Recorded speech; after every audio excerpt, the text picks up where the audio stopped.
Hey, you all, insight number 5. We're going to pick up from insight number 4 because this is part 2 of John 11, 1 through 46. So we got to the point where he's now about 185 meters, or what do we say there, 607 English feet. Not actually Englishman's feet, but you get what I mean, whatever you measure in. But about that far away from where where everyone else was. He didn't want to enter in yet. And there's a reason for that. It's called Palm Sunday.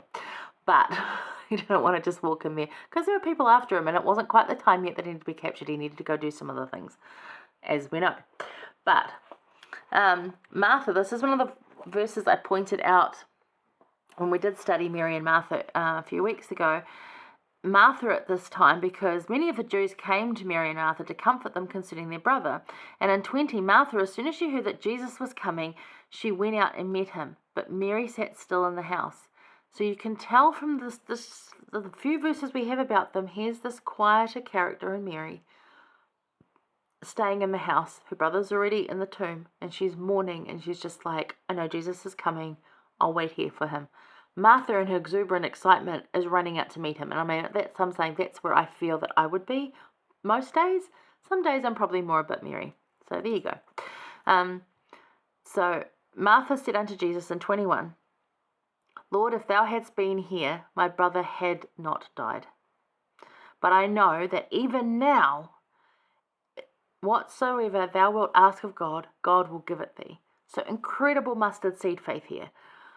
I know now that whatever you ask of our Father in heaven, of God, he's going to give it to you. I know he will.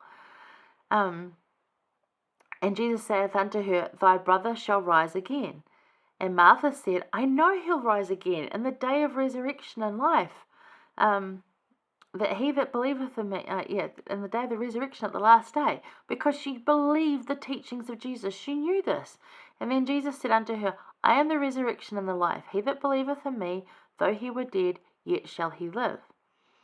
And whosoever liveth and believeth in me shall never die. Believeth thou this?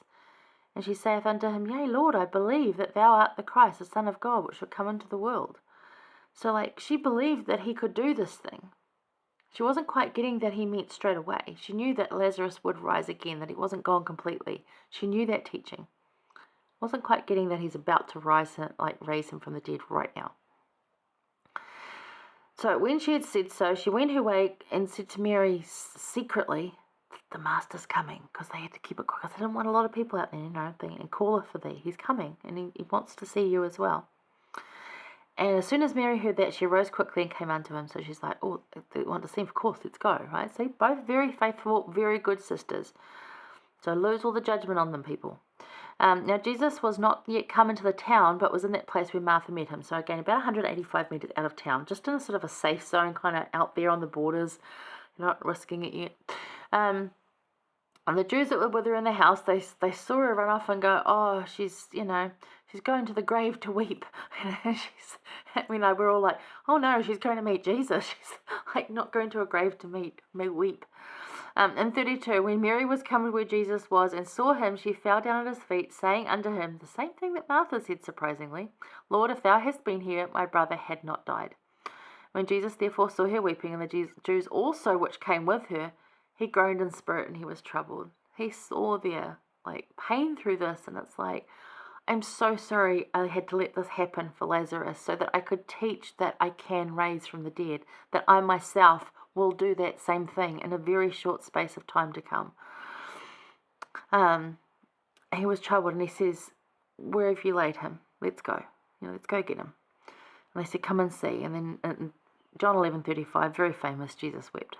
Of course, he's very compassionate. He was feeling their pain. These are not just people. These are his adopted family, his friends, those friends that you make family, that are probably closer than family because they just want to be with you and you want to be with them. They're like your besties, And so the Jews, oh, behold how he loved Lazarus. And it's well, yes, he did, but more so that he's feeling the pain of Mary and Martha, and he didn't want them to suffer. So Therefore Jesus, groaning, came to the grave. This is in 38, and it was a cave, and there's a stone laid upon it. Very traditional for that area, because it's very hard to dig in the desert, so they're in there. Jesus said, take away the stone. Martha, the sister of him that was dead, saith unto him, Lord, by this time he's going to stink. It's not a good idea to go in there. It's 4 days in the desert heat, We all know that smell of something, we found a dead mouse or a dead possum or something and been like, oh, it's ripe. So yeah, he stinketh, for he's been dead 4 days. It's not a good idea, mate. And Jesus saith unto her, said I not unto thee, if thou wouldst believe, thou shouldst see the glory of God. And then they took away the stone from where it was, and Jesus lifted up his eyes and said, Father, I thank that thou hast heard me. So he's had a prayer. You've heard me. You've allowed this to happen. He says, I know that thou hearest me always, but because of the people which stand by, I said it, and they may believe that thou hast sent me. So he's trying again here to teach that he's going to do the same thing. And thus when he had spoken, he cried with a loud voice. He didn't just go, come on, Lazarus. He's did it powerfully. Lazarus, come forth.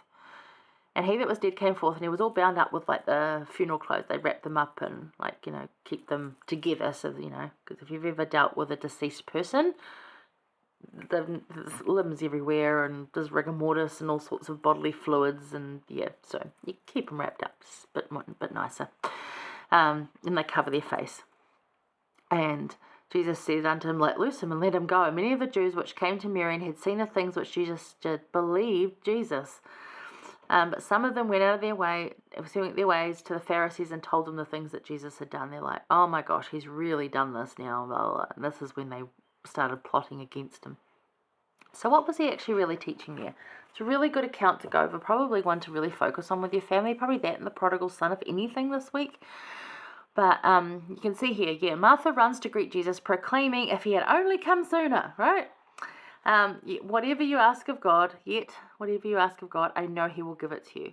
And how many times have we said that to someone? Oh, if you'd only come sooner, you wouldn't have missed this or you wouldn't have missed that. It's like, yes, but if they needed that experience and God needed them to have that, then it'll happen. So Jesus teaches Martha about his resurrection. Then going to where Lazarus lies, a mourning Mary joins them, and Lazarus is raised. Note how Jesus mourns with his beloved friends. And he does this with us also. So that compassion that he had for them, he does that with us too. He doesn't want us to hurt. I can't imagine how many times he cries for when we're in the throes of despair and grief. Good friends do that. This is part of mourning with those that mourn. So he does that with us too. He feels those hurts as well. The deeper lesson here is that in just over a week from then, that time, Jesus himself would overcome death, making this possible for us all. And that is what he was teaching here, that overcoming of the death. So yay, Lazarus is back, but little did they know that in just over a week they were going to lose Christ as well. So that's where we're at in that part of it. And I think Christ knew this. I believe he did. And he was trying to teach them this, and they weren't quite getting it. And as I said before, they didn't really quite get it until after they saw him resurrected. And then they were like, oh, the pieces suddenly fell in. And how many of you had those moments where you're like, I don't quite get it, don't quite get it. And then suddenly, ping, and you're like, right now I get it. Yeah, it happens. So that's what he was teaching here. Now, John 11:25, and I took this from I think it's the NIV version of the Bible, just said it a bit differently. So this is what we covered when he's speaking to Martha. Jesus said to her, I am the resurrection and the life. He who believes in me will live even though he dies. And it just puts it a little more simply in that even though you physically die, because of what Christ did, you get to live again.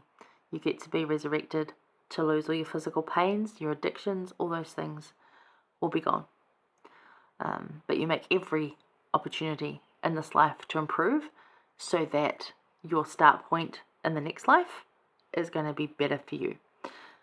If you don't do anything now, then you've got a lot more learning to do later. Whereas you can learn as much as you can now, less learning to do later. Just generally better off. That's what we know to be true. Like that was what Jesus was actually teaching. Holy Week is about to start.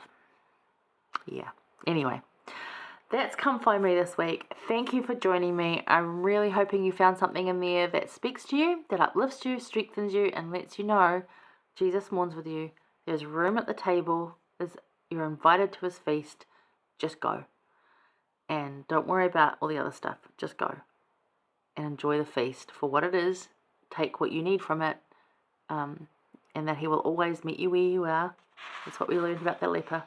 But live in that rhythm of living the gospel as well. Brings that knowledge of Christ into our lives. So, yeah. Have a great weekend, everybody. I will see you next week. Love you guys. Stay safe.